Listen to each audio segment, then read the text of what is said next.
there. You got four Power Four teams in the state now. How would you rank the 2025, 2026 classes right now as they stand? And of course, listen, we know what happens on the field is going to impact some of this. NIL negates a little bit of that, but what do you think? How do you feel about where these guys are? Miami, Florida State, Florida, and UCF from a commitment standpoint. Whose class do you like the best right now? I think, Miami, it comes down to I like their class because they continue to emphasize the offensive and defensive lines. They got like one of the top offensive tackles in the country committed. I believe that's where you win games. We've talked about this. Recruiting classes are kind of I look at them differently. I'm more of if they're balanced from every position. If you have a hole at a certain position, I would downgrade a recruiting class. So the rankings are kind of different how I feel about it. I think Florida's class this year is really good, but they continue to have holes at certain positions, and that's a concern for me. Like Napier recruits really well at running back. They do a decent job on the old line. But there's certain positions they haven't done well. But I actually think this is Norvell's probably best class, or one of his best classes on paper.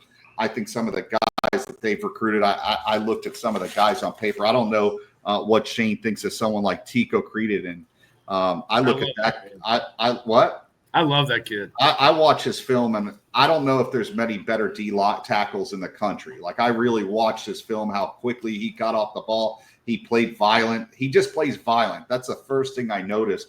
And that's where the rankings, to me, don't make sense, because that's a guy that he's at the top of my board. And I do like I put down a few guys' names. I mean, Chauncey Kennan, the kid from Sarasota Booker, he's a shutdown corner. We talked about Florida State kind of has to recruit a little different with this staff and their resources. We talked about the money positions: quarterback, outside receiver, tackle, D tackle, D end, shutdown corner. They've got, for some reason, they do very well on the back end. I think Florida State with this staff recruits very well the defense.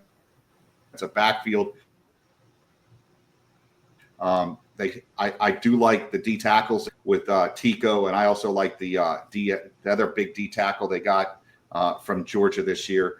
The rankings kid. I like that they're bringing in more size. I think you look at the guys that Shane coached, whether it's Verse or those guys that they had. Every one of those guys were big.